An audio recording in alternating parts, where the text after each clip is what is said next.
आपको अभी पता नहीं, न जाने कितने असंख्य ब्रह्मांड हैं और असंख्य ब्रह्मांडों में असंख्य ब्रह्मा हैं, अलग अलग मुख के। गर्ग संहिता में वर्णन हुआ, जब अपने यहाँ के ब्रह्मा जी गए तो एक सखी प्रकट हुई।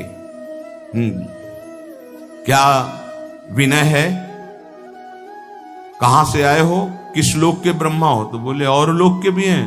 बोले तुम तो 4 मुख वाले हो, देखो उधर लाइन खड़ी, कोई 100 मुख का, कोई 1000 मुख का, कोई 10,000 मुख का, ऐसे ब्रह्मा है अनंत ब्रह्मांडों में। ब्रह्मा जी की खोपड़ी काम नहीं की कि हम तो समझ रहे थे पूरे ब्रह्मांड के ईश्वर हम ही हैं। न जाने कितनी नारायण भगवान की लाइन लगी हुई थी, कोई इतनी भुजा वाला, कोई इतनी भुजा वाला। असंख्य ब्रह्मांडों में असंख्य रूपों से हरि ब्रह्मा महादेव के रूप में असंख्य ब्रह्मांडों का एक रोमकूप में करोड़ ब्रह्मांड। अब तुम्हारी बुद्धि कैसे काम करेगी, कैसे काम करेगी? तुम्हारे रोमकूप में एक सरसों नहीं टिक सकती है, और श्री कृष्ण के रूप में ब्रह्मांड निकाया निर्मित माया रोम रोम प्रति वेद कहें, और तुम श्री कृष्ण का अनुगमन करना चाहते हो। और एकांतिक में बोले, हमने कहा भाई होली का अवसर है, कोई नशा मत करना। अब भी कह रहे हैं मत करना, उसी समय नहीं कहा था, अब भी कह रहे हैं उद्दंडता मत करना कि होली है। ये होली आनंद उत्सव मनाने के लिए था, तो उसमें एक बोल पड़े भगवान शंकर जी भी तो नशा करते हैं। भाई ये तो पहली बात सुना, कब भगवान शंकर नशा करते हैं? बोले नहीं, अरे भगवान शंकर, उनकी होड़ करोगे, हलाहल विष जो समुद्र मंथन से निकला उसको भगवान शंकर की होड़ करोगे। एक बाल्टी गंगा जल अपने बाल में रोक के दिखाओ, पूरी गंगा जी रोके हुए हैं। कैसे कैसे लोग हैं, कैसे कैसे लोग हैं। भगवान शंकर ने वासुकी नाग की माला, एक दुम्हा तुम गले में डाल के दिखाओ, पनिया डाल के दिखाओ, कोबरा डाल लिए तो चले जाओगे है? वहां देखो ना, ब्याल यज्ञोपवीतम, कैसे कैसे कैसे बस समझाए, भगवान शंकर की ओर करोगे। अम्मा का वाहन जानते हो क्या? बबर से एक बार दहाड़ देना तो यहां एक और सत्संग में नहीं नजर आएंगे।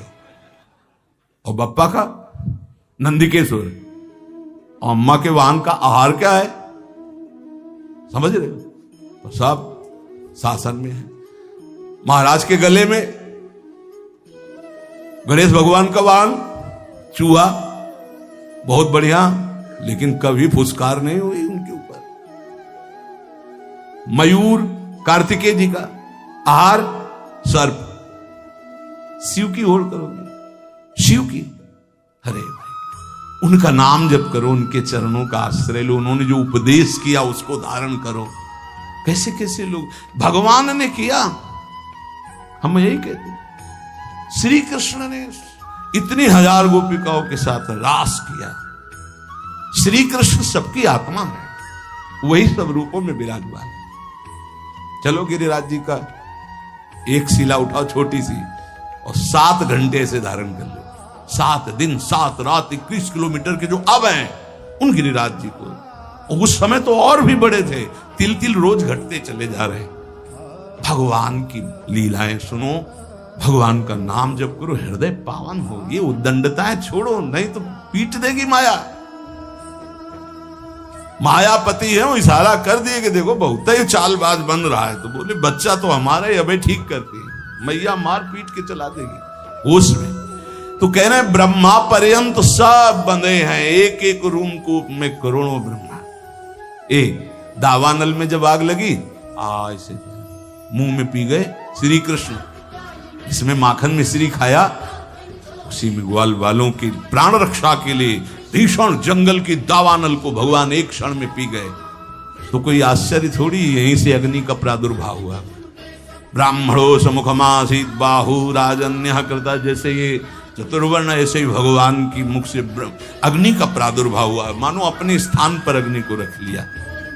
ऐसे पक्षी उड़ते थे तो काली दह में गिर के मर जाते थे, ऐसी विष की ज्वाला निकलती थी, और उसमें खूब कूद करके मर्दन किया काली का, और उसको निकाल दिया। भगवान के समान सिर्फ भगवान है। प्रभु ने हंसकर कहा, सनातन भगवान तो सिर्फ श्री कृष्ण है, न जाने कितने असंख्य ब्रह्मा असंख्य ब्रह्मांडों में उत्पन्न और लय होते रहते हैं। सनातन जी ने कहा, प्रभु आप कैसी बात कर रहे हैं, संपूर्ण ब्रह्मांडों के ईश्वर ब्रह्मा जी तो अकेले हैं, ब्रह्मा असंख्य में, मेरी बात समझ में नहीं है, इसे समझाने की कृपा करें।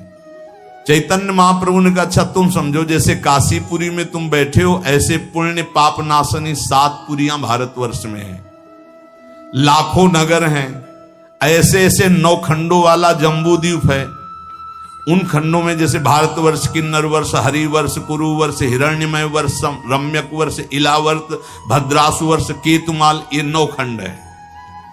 इस खंडों वाले द्वीप को जम्बू द्वीप कहते हैं। जम्बू द्वीप से दुगुना प्लक्ष द्वीप है, प्लक्ष द्वीप से दुगुना सालमली द्वीप है, उससे दुगुना कुश द्वीप है, उस कुश द्वीप से दुगुना क्रौंच द्वीप है, क्रौंच द्वीप से दुगुना साक द्वीप है, साक द्वीप से दुगुना पुष्कर द्वीप है।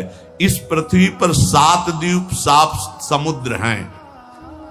कलयुग वाले पुरुष पूरे जम्बू द्वीप को ही देखने की सामर्थ्य नहीं रखते, फिर क्षीर समुद्र आदि, दधि समुद्र, घृत समुद्र, इनके समुद्र हैं। दूध के समुद्र, घी के समुद्र, दधी के समुद्र, मधु के समुद्र, तुम्हारी पहुंच नहीं है। अरे कहीं कहीं तो पानी नसीब में हो रहा है। जैसे तुम यहां पेट्रोल खरीदते हो, वहां पानी खरीदा जाता है, वहां कुएं से पेट्रोल। कैसा, अगर किसी को बताया जाए कि पानी की जगह तेल निकलता है, केरोसिन, पेट्रोल, डीजल, ये सब जमीन से ही तो निकलता है, तो अब आप पढ़े लिखे हो तो विश्वास मान सकते हो ना। नहीं, गांव में बताया जाए कि जैसे पानी वैसे, बोले ऐसे कैसे हो सकता है। एक समय बुजुर्ग लोग बैठ के बातें करते थे कि देखना आगे समय आएगा पानी बिकेगा, तो उनकी हंसी उड़ाई जाती थी कि पानी बिकेगा, बवाल। एक द्वीप के बाद एक द्वीप, उसमें समुद्र, तो जो क्षीर समुद्र, दधी समुद्र, घृत समुद्र, मधु समुद्र यहाँ होते तो बढ़िया होता। नजदीक में घी के समुद्र में बाल्टी भर ली, पूड़ी बना ली आराम से। कोई ऐसे समुद्र हैं, एक एक द्वीप के बाद एक एक समुद्र। फिर जम्बू द्वीप सबसे छोटा है, पृथ्वी पर 7 द्वीप है, इसे सप्तद्वीपवती कहते हैं। और इससे आधे में सृष्टि ही नहीं है, आधे में है ये सृष्टि जो वर्णन की गई, आधे में है ही नहीं, घोर अंधकार। जब भगवान अर्जुन जी को ब्राह्मण के पुत्रों की खोज में, तो जल राशि को पार करके अंधकार, सुदर्शन चक्र उसके तेज में और फिर जब गए तो महातेजों में भूमा पुरुष का दर्शन हुआ ना, कैसे पार पाओगे। इसके बाद सबसे छोटा लोक है मृत्यु लोक, जितना वर्णन किया गया। इसी मृत्यु लोक में जहां पहुंच नहीं है, 4 लाख योजन का एक पर्वत है जो सोने का है, बहुत छोटा लोक है पृथ्वी। इससे बड़ा लोक है ऊपर भुआ, भुवर लोक, स्वर्ग लोक, महारलोक, जनलोक, तपलोक, ब्रह्मलोक। इसके नीचे लोक है तल लोक, अतल लोक, वितल लोक, सुतल लोक, तलातल, पाताल, रसातल। ये 7 नीचे 7 ऊपर मृत्यु लोक के। इन प्रत्येक लोकों में छोटे छोटे लोक हैं। जैसे इस मृत्यु लोक में जम्बू द्वीप और अन्य द्वीपों की, और ये सप्त द्वीपमयी पृथ्वी में जितने में वास है दैवी संपदा के सिद्ध लोग, जहां कहीं कहीं जा सकते हैं। देखो हिमालय में है कुछ सीमा, उसके आगे आप नहीं जा सकते। ऐसी आधी भूमि पड़ी हुई है जो घोर अंधकारमयी है। और पूरे इस भूमंडल में अमेरिका और कितना सब ऐसे नहीं, ऐसे एक लोक है स्वर्ग, जो मृत्यु लोक से, पृथ्वी लोक से कई गुना बड़ा है। उसमें कई विभाग हैं, गंधर्व लोक, अप्सरा लोक, ये लोक, वो लोक। स्वर्ग में असंख्य ऐसे लोक हैं। जैसे अपने गणना लगावे तो बोले अमुक देश, अमुक देश, अमुक देश, ऐसे लोक हैं स्वर्ग लोक में। ये जो रात्रि में तुम्हें तारे दिखाई दे रहे हैं, ये सब लोक का प्रकाश है। लोक हैं, बहुत बड़े बड़े ये तारे हैं, बस यहां से छोटे छोटे दिखाई देते हैं। ऐसे असंख्य तारे, वो असंख्य लोक स्वर्ग लोक में। अब इसके ऊपर जब बढ़े तो जनलोक, तपलोक, महारलोक, ये सब। तो स्वर्गीय लोक में जैसे चंद्रलोक, सूर्यलोक, अग्निलोक, वायुलोक, ऐसे अलग अलग लोक बसे हुए हैं देवताओं। इतना विस्तार भगवान का है। ध्रुवलोक, असंख्य लोक, और सब अपने अपने प्रकाश से प्रकाशित। लाखों करोड़ों असंख्यों सूर्यों जैसा प्रकाश उन लोकों में हो रहा है, स्वाभाविक तेजोमय, उसे कहते स्वर्ग लोक। स्वर्ग के लोक के ऊपर जो है महारलोक, इसमें सब बड़े बड़े तपस्वी ब्रह्म महात्मा जो ब्रह्मानुभूति कर, कोई जनलोक में, कोई तप लोक में, कोई ब्रह्म लोक में, ऐसे नीचे के। और भी एक लोक तो बीच में है जिसका नाम नरक लोक है। ये नरक भी एक प्रकार का नहीं है, लाखों प्रकार के हैं। ऐसे 14 लोकों का तुम्हें वर्णन किया, इसे कहते हैं एक ब्रह्मांड। ऐसे भगवान के एक रूप में करोड़ों ब्रह्मांड श्री कृष्ण की समानता करेंगे।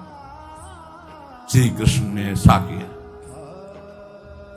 ब्रह्मलोक सबसे ऊपर ब्रह्मा जी विराजमान है। ऐसे हर ब्रह्मांड, सबसे छोटा ब्रह्मांड ये, इससे बड़े ब्रह्मांड, इससे बड़े ब्रह्मा। जब विराट रूप दिखाया ना श्री कृष्ण ने, तब कांप पड़े अर्जुन, जिनको कहते थे अरे यार सखा कृष्ण, ऐसे शब्द उच्चारण करते थे, हमारे दोस्त हैं श्री कृष्ण। और जब विराट रूप दिखा, तुमादि देवा पुरुषा पुराणा तुमस्य विश्वस्य परम निधानम वेत्तासि विद्यम परमं च धामो त्वया ततं विश्वमनंत रूपम वायुर्मोऽग्निर्वरुणः शशांका प्रजापतिस्त्वं प्रपितामहश्च नमो नमस्तेस्तु शास्त्रकृतव्या पुनरश्च भूयोपि नमो नमस्ते। कांप रहे, अरे प्रभु आप कौन हैं? बोले मैं बड़ा हुआ काल हूं। थर थर कांप रहे, गांडीव धनुधारी अर्जुन। प्रभु अपने रूप का स्मरण करो, मेरी सामर्थ्य नहीं मैं देखूं। ये है श्री कृष्ण, जिनको ललित त्रिभंगी केवल बंसी वाला समझते हो। ये बंसी वाला ऐसा नहीं, ये काल का भी काल है। बहुत कृपा है जो ऐसा ठाकुर हमारा है। ये कोई छाती ऐसे नहीं गरजती, ये हमारे जीवन धन, हमारे प्राण धन। जहां काम न चलता था तीर और कमानों से, विजय नटवर की होती है वहां बंसी की तानों से। गजब की बांसुरी बजती थी वृंदावन बसैया की, करूं तारीफ मुरली की या मुरलीधर कन्हैया की। एक कन्हैया ऐसा नहीं है, अघासुर बकासुर को एक घूंसे में। आप ऐसे स्वामी के सेवक हैं, विश्वास कीजिए। ये केवल माखन मिश्री खाने वाला नहीं है, नहीं, ये जहर को भी बहुत आराम से पी करके पचा लेता है। पूतना की स्तन में लगा हुआ काली दह का भी आग को ही पचा लेता है। स्वामियों का भी स्वामी है। जब समझ में आ जाएगा तुम किसके दास हो ना, कभी उदास नहीं होगे, छाती फूली घूमेगी, गर्भ में रहोगे। हम श्यामा श्याम के ऐसे खिलवाड़ मत समझो। अनंत ब्रह्मांडो जय श्री हरिवंश करत अपनोजस प्रगट अखिल ब्रह्मांडन। यही है जो अखिल ब्रह्मांडों के स्वामी हैं। तो आप समझ पाए सनातन जी, सबसे छोटा लोक ब्रह्मांड ये, और इसके स्वामी ब्रह्मा जी। ऐसे अनंत ब्रह्मांड, अनंत ब्रह्मा। प्रभु अब हमारी समझ में आ रहा है। पर ये आपने कहा ब्रह्मा जी को भी डर लगता है, तो ब्रह्मा जी को किससे डर लगता है? तो बोले ब्रह्मा जी की भी अपनी 100 आयु है, अपने वर्ष की 100 वर्ष की है ब्रह्मा जी की आयु। प्रभु ब्रह्मा जी की अपनी आयु का मतलब क्या है? क्या हमारे वर्ष से ब्रह्मा जी के वर्ष में अंतर है? प्रभु ने कहा अच्छा तुम हिसाब लगाओ। बहुत समय का वर्णन। जो किसी प्रकार ना दिखे, जिसके किसी तरह भी विभाग ना हो, उसे अणु कहते हैं। जिसका विभाग न किया जा सके अणु कहते हैं। 2 परमाणुओं का एक अणु होता है, 3 अणुओं का एक त्रिश्रेणु होता है। त्रिश्रेणु झरोखे में जब सूर्य की किरणें आती तो छोटे छोटे उड़ते दिखाई देते हैं, उसे त्रिश्रेणु कहते हैं। वो इतना हल्का होता है कि कभी पृथ्वी में गिरता ही नहीं, वो उड़ता ही रहता है, वह घूमता रहता है, केवल सूर्य के झरोखे में दिखाई देता है। देखा होगा जितनी देर में 3 त्रिश्रेणु ऐसे, उसे त्रुटि कहते हैं। 1 2 3 जैसे त्रिश्रेणु हो, एक बिंदु एक बिंदु एक बिंदु, पहला वाला 2 को क्रॉस कर पावे उसे त्रुटि समय को कहते हैं। ऐसी 300 त्रुटियों का एक बोध होता है, और 3 बोध का एक लव समय माना गया है, और 3 लव का एक निमेष। निमेष कहते पलक झपकने को। ये लौ के 3 जोड़े जाए तब निमेष होता है। 3 निमेष का एक क्षण होता है, 5 क्षण की एक काष्ठा होती, 15 काष्ठा को एक लघु कहते हैं और 15 लघुओं को एक घड़ी कहते हैं। 24 मिनट 2 घड़ियों का एक मुहूर्त होता है। 6 या 7 दिन के घटने बढ़ने कारण 6 या 7 घड़ी होने पर मनुष्यों का एक प्रहर होता है। 4 प्रहर का दिन और 4 प्रहर की रात्रि होती, इसलिए 8 प्रहर की एक दिन रात्रि मानी गई है। ऐसे 7 दिन रात्रि का एक सप्ताह होता है और 15 दिनों का एक पक्ष होता है। शुक्ल पक्ष और कृष्ण भेद से पक्ष 2 हैं, शुक्ल पक्ष और कृष्ण पक्ष। 2 पक्ष का एक महीना होता है और 2 महीने की एक ऋतु होती है और 3 ऋतुओं का एक अयन होता है। 2 3 6 महीने का उत्तरायण और दक्षिणायन भेद से ही रहे, इसलिए 2 अयनों का मनुष्य का 1 साल होता है। इतनी गणना 1 साल। उत्तरायण देवताओं का एक दिन होता है, दक्षिणायन देवताओं की एक रात्रि होती है। हमारे 6 महीना गए, उनकी एक दिन एक रात्रि, हमारे 6 महीना और 6 तो 1 साल गया। एक दिन रात्रि में हमारे 1 साल गए, उत्तरायण और दक्षिणायन। और जिसे हम वर्ष कहते हैं देवताओं का 1 दिन होता है। देवताओं के 24 घंटे, हमारे 1 साल। देवताओं के 360 दिन का एक देव वर्ष होता है। देवताओं के 360 दिनों का एक देव वर्ष होता है, जिसे दिव्य कहते हैं। देवताओं के वर्षों से 4000 वर्ष का सतयुग होता है। देवताओं के वर्षों से 3000 वर्ष का त्रेता होता है, 2000 वर्ष का द्वापर, 1000 वर्ष का कलयुग। देवताओं के हिसाब से देवताओं का एक दिन रात 24 घंटे और हमारे 1 साल, दक्षिणायन उत्तरायण मिला के, तो 1000 वर्ष कलयुग का।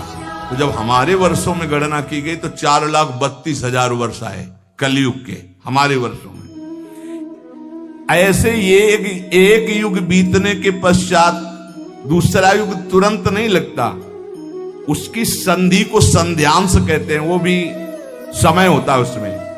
जैसे सतयुग का 800 वर्ष का संध्यांश होगा, सतयुग, फिर 800 वर्ष कोई युग नहीं, संध्यांश, फिर त्रेता युग लगेगा। त्रेता में 600 वर्ष का संध्यांश, द्वापर में 400 वर्ष का, कलयुग का 200 वर्ष का संध्यांश। चारों युगों को मिलाकर के एक चौकड़ी कहते हैं। देवताओं के 12,000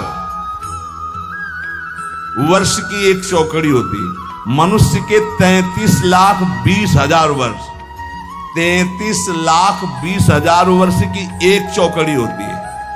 ऐसी चौकड़ी जब 71 बार बीत जाती तो मनु बदलते हैं।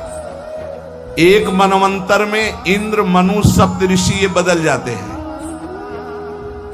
क्या मतलब है, क्या समझो इस सृष्टि का। ऐसे 14 मनवंतर बीत जाते हैं तब ब्रह्मा जी का एक दिन होता है। 14 बार मनु बदलते हैं, देवराज, इंद्र, मनु, सप्तऋषि एक दिन में ब्रह्मा जी के 14 बार। 33,20,000 वर्ष की एक चौकड़ी। ऐसी 71 चौकड़ी जब बीतती है तब एक मनवंतर होता है। एक मनवंतर में एक मनु, सप्तऋषि, इंद्र ये बदल जाते हैं। ऐसे 14 मनवंतर व्यतीत होने पर ब्रह्मा जी का एक दिन होता, 14 मनवंतर की एक रात्रि होती है। एक मनवंतर 33,20,000 वर्ष की एक चौकड़ी, ऐसी 71, तब जाकर के एक मनवंतर व्यतीत होगा। क्या मच्छर की तरह है अपने ब्रह्मा जी के सामने। उनमें एक दिन में 14 इंद्र, 14 मनु, 14 सप्तऋषि बदलते हैं ब्रह्मा जी के। वो दिन में काम करते हैं, उसे कल्प कहते हैं, और रात्रि में सोते हैं, उसमें सृष्टि का संहार होता है। इसे प्रलय करते हैं, महाप्रलय नहीं। रात्रि में सब सृष्टि का संहार करके सो जाते हैं। दिन फिर हुआ, फिर काम में लग गए, फिर सृष्टि नहीं रची गई, फिर शाम के विनाश कर दिया। ये लीला ब्रह्मा जी की एक दिन में। तो एक दिन का मतलब समझ लो कितना 71 चौकड़ी के बाद एक मनवंतर में इंद्र मनु सप्तऋषि बदल जाते हैं। ऐसे 14 मनु 14 इंद्र रोज बदलते हैं। ये दिन की लीला, और रात्रि में सब समाप्त करके सो गए। ऐसे ब्रह्मा जी के 100 वर्ष ये एक दिन का खेल है। ऐसे 100 वर्ष। जिस प्रकार दुकानदार दिन में दुकान फैलाता और रात्रि में समेट लेता, ऐसे रोज ब्रह्मा जी सृष्टि रचते हैं और रोज रात्रि के समेट लेते हैं। 360 दिन का ब्रह्मा जी का एक वर्ष होता है। 360 दिन। ऐसे वर्ष में ब्रह्मा की आयु 100 वर्ष की है। कब ये जाएंगे ब्रह्मा जी? बहुत लंबा इनका। पर ये भी हर समय डरते रहते हैं महाप्रलय के समय इनका भी लय हो जाए। ब्रह्मा जी भी महाप्रलय में ब्रह्मा जी भी भगवान के शरीर में लीन हो जाते हैं। केवल भगवान विराजमान है। इसीलिए कहते पहले ही चलो भगवान के धाम। बोले जाना तो है भगवान के पास, लेकिन उस समय अज्ञान निद्रा में भगवान में रहेंगे। नहीं, ज्ञान से युक्त होकर भगवान में तो नित्य निरंतर धाम जाना। प्रलय है जहां ना महाप्रलय है। ये बात सुनकर सनातन जी ने कहा प्रभु आश्चर्य की बात, प्रभु फिर इस संसार से वैराग्य क्यों नहीं हो रहा लोगों को? बार बार जन्म मरण के ऐसे चक्र में, कभी इस लोक में, कभी उस लोक में, कभी इस योनि में, कभी उस योनि में। प्रभु अगर हिसाब लगाते तो हमारी 100 वर्ष की आई तो ब्रह्मा जी के एक लव के बराबर भी नहीं है, करोड़वें अंश के बराबर नहीं। वो हम लोग कितना गर्व करते हैं 60-70 वर्ष जिएंगे। है क्या 60-70 वर्ष? जैसे हमारे सामने मच्छर हुआ मर गया, ऐसे ब्रह्मा जी के सामने मच्छर से भी कम आयु हमारी है। प्रभु ने कहा हाँ सनातन, इसी बात को समझ करके वैराग्यवान हो जाता है जिसको ये ज्ञान हो जाता है। प्रभु ने कहा सनातन, ये प्राणी जब समझता नहीं है तो क्षुद्र भोगों को पाकर 10-5 लाख करोड़ बहुत बड़े धनी। अब सोचो पूरी बाजार अनंत ब्रह्मांडों की भगवान की, जिन्होंने ऐसे भगवान को प्राप्त कर लिया, वो धनी की वो धनी मायाकृत। जिस समय सच्चा भजन करोगे तब सच्चा ज्ञान होगा। ये क्यों में उसे समझ में आने वाला नहीं। बहुत बड़े मायाधीश प्रभु हैं। प्रभु कैसे कोई समझ सकता है? तो कहा हाँ सनातन, कुएं का मेढक समुद्र का अनुमान नहीं लगा सकता। ये भोगों में फंसे हुए लोग भगवान की महिमा को क्या जाने। अरे वैसी माया की कहते हैं भगवान को मानते ही नहीं। भगवान बचावे ऐसे नास्तिक पुरुषों का संग ना हो, नहीं छोटी मोटी जिनकी भक्ति है उनको भी भ्रम हो जाएगा। देखो जिसे तुम अपना एक दिन कहते हो उसी में लाखों जीव जन्मते और मर जाते हैं। ऐसे ही हम ब्रह्मा जी के एक दिन में कितने करोड़ों बार जन्म लेते हैं, करोड़ों बार मर जाते हैं। प्रभु मैं जानना चाहता हूं कि जीव भगवान का अंश है तो ये विभिन्नता क्यों है? कोई दुष्ट स्वभाव का, कोई शांत स्वभाव का, कोई ऐसे कोई वैसे, ये विभिन्नता क्यों प्रतीत होती है? नानात्व क्यों प्रतीत होता है? प्रभु ने कहा सनातन, शास्त्रों में मुक्त, नित्य, मुमुक्षु और बद्ध, ये 4 प्रकार के भगवत अंशों का वर्णन हुआ है। मुक्त, नित्य, मुमुक्षु और बद्ध। सनक सनंदन सनत कुमार आदि जो महापुरुष हैं ये मुक्त भगवद अंश हैं। ये जन्म से ही मुक्त, स्वाभाविक मुक्त हुए। सनक सनंदन सनातन सनत कुमार आदि ये जन्म सिद्ध है, मतलब इन्होंने कोई साधना करके मुक्ति नहीं प्राप्त की, ये मुक्त ही है, प्रकट हुए हैं। ये संसार में रहते हुए इनको कभी कोई भी बांध नहीं सकता क्योंकि मुक्त ही प्रकट हुए हैं। ये अहर्निश हरिशरणम हरिशरणम हरिशरणम हरिशरणम स्वाभाविक इनके स्वभाव में है, ये बोलते रहते हैं। दूसरा, जितने मनु हैं जो साधना करके मनु पदवी में जाते हैं, प्रजापति पदवी में जाते हैं, वो उन्हीं में लीन हो जाते हैं। पर जो सृष्टि के प्रथम मनु, प्रजापति, इंद्र, सप्तऋषि, ये नित्य है, ये नित्य है। ये पद जो है प्रारंभ में जो इनमें बैठे वो नित्य है। सृष्टि बदलती जाएगी, सप्तऋषि पद, मनु पद, इंद्र पद, ये नित्य है। नित्य का मतलब स्वरूप से है कि इसमें नित्य जो चैतन्य गण है इस पदवी को प्राप्त हुए उसमें विराजमान होते हैं, क्योंकि इस सृष्टि के निमित्त ही इनकी रचना हुई है। वायु देवता है, अग्नि देवता है, इनकी आराधना करके कोई वहां देवता बने वो तो पूर्ण क्षीण होने पर मृत्यु लोक आएगा। लेकिन इस सृष्टि के आदि में रचे गए जितने देवता हैं ये लय के समय लय हो जाएंगे, लेकिन ऐसा नहीं कि अब वायु देवता बदल गए, इंद्र देवता बदल गए, अमुक देवता बदल गए, जाकर उन्हीं में लीन हो जाए। हाँ, कभी कोई ऐसी लीला हुई तो इंद्र थोड़ी देर के लिए फिर दूसरा कोई इंद्र बना और फिर वो गति को प्राप्त, वो बात अलग। ये स्थायी देवता है, आदि देवता है। फिर तीसरा जो अनित्य संसार में जन्मा और जन्म होकर के उसको ये ज्ञान होने लगा कि यार ये सब बंधन है। अब भारी अंदर उसके व्याकुलता पैदा हुई, मैं संसार से मुक्त कैसे हूं, उसे मुमुक्ष जीव कहते हैं। प्रायः ऐसे मुमुक्ष बहुत कम होते हैं जो संसार से मुक्त होना चाहते हैं। 2-4 माला करना, आरती करना, भगवान कृपा करे, तन मन धन सब बढ़े, खूब स्वस्थ रहे, भोग भोगे, ऐसे। लेकिन मैं मुक्त होना चाहता हूं इस संसार से। तो भगवान शंकराचार्य जी ने कहा, हजारों जन्मों की साधना के बाद किसी को आता मैं मुक्त होना चाहता हूं, और संत के संग से एक क्षण में आ जाएगा, एक क्षण में आ सकता है। इसीलिए तात स्वर्ग अपवर्ग सुख धरी तुलाए कंग, तूलन ताय सकल मिल जो सुख लो सत्संग। ये मुमुक्षु जन। और जो भोगों में ही केवल सुख है मानकर भोगते रहते हैं, वो जन्मते रहते हैं, मरते रहते हैं, जन्मते रहते हैं, मरते रहते हैं, उनकी एक क्रिया चलती रहती है। बद्ध जीव है। मुक्त जीव, नित्य जीव, मुमुक्षु जीव और बद्ध जीव। बद्ध जीव बहुतायत है, बहुतायत है। मुमुक्षु गिने जा सकते हैं। बद्ध जीव तो वैसे जैसे लोगों का होता है कि इस समय सृष्टि बहुत बढ़ रही, कहां से आ रहे हैं जीव? जो दीमक योनि में है, एक बीते में लाखों हैं। अब उनको मनुष्य योग नियंत्रण मिलेगी तो एक नगर बस जाएगा कि नहीं बस जाएगा? तो योनियों का परिवर्तन होता रहता है। अल्पज्ञ जीव क्या प्रश्न करते रहते हैं कि अब तो बहुत सृष्टि बढ़ रही, कहां से आते हैं? तो तुम जानते हो, सूक्ष्मदर्शी से देखो, इतने छोटे छोटे कीड़े, अब उनको मनुष्य बनाया गया जो एक बीते में लाखों की संख्या में रह रहे थे। वो जब एक नगर में रहेंगे ना तो पूरा नगर बस जाएगा लाखों का। अब अल्पज्ञ जीव को कैसे समझाए? ये जो बद्ध जीव हैं, पुनरपि जननम पुनरपि मरणम पुनरपि जननी जठरे सैनम।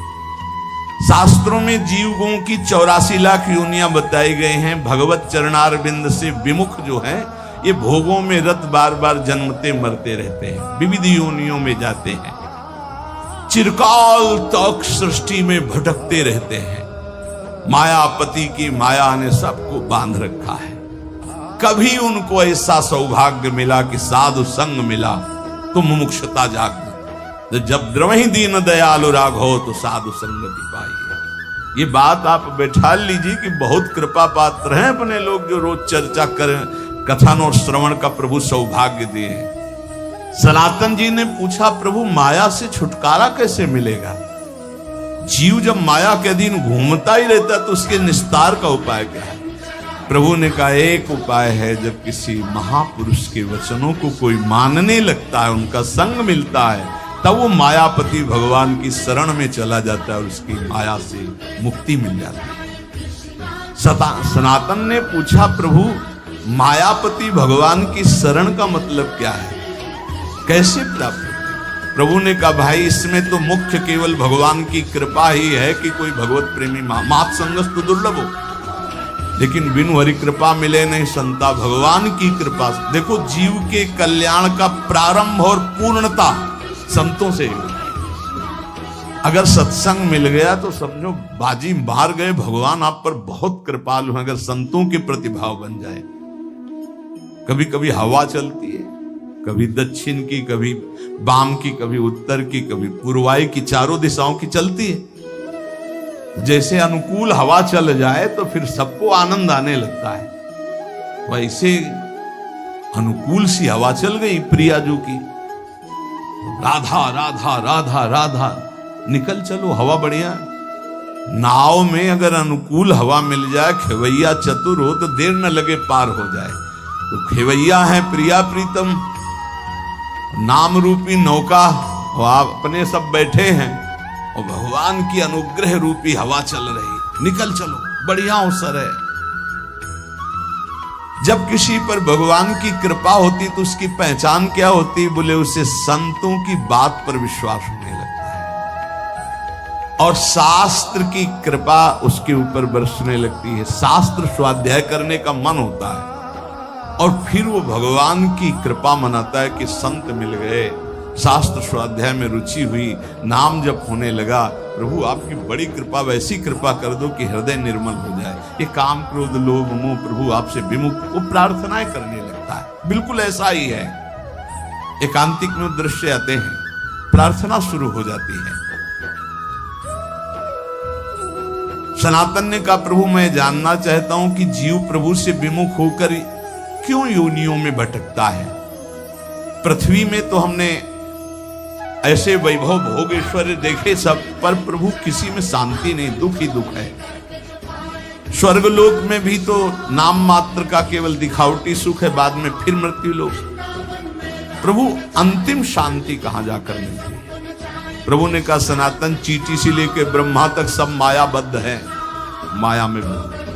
स्वर्ग क्या ब्रह्मलोक तक शांति नहीं, परम शांति तो प्रभु श्री कृष्ण के चरणों के चिंतन में, नाम कीर्तन में, नाम जप में है। किसमें परम शांति है? प्रभु श्री कृष्ण के चरणों के चिंतन में, नाम जप में, नाम कीर्तन में। बोले ये भोग ले तो चित्त शांत हो जाएगा। अरे त्यागात शांतिरनंतरम, भोगात शांतिरनंतरम नहीं है। सनातन ने कहा प्रभु ब्रह्मा जी तो भगवान के स्वरूप है, फिर आपने कहा चींटी से ब्रह्मा तक मायाबद्ध है, उनको तो सुना है वो चराचर जगत के ईश्वर, उनको क्या दुख है? वो तो संपूर्ण जगत को उत्पन्न करने वाले स्वामी हैं। चैतन्य महाप्रभु ने हंसकर कहा कि भगवान तो श्री कृष्ण चंद्रजू हैं। देखो ये ऐसा भगवत रस है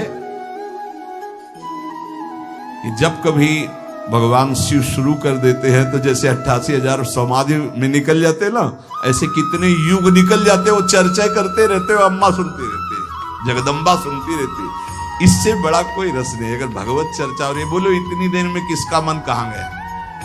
ये है भगवान की चर्चा। अगर भगवान की चर्चा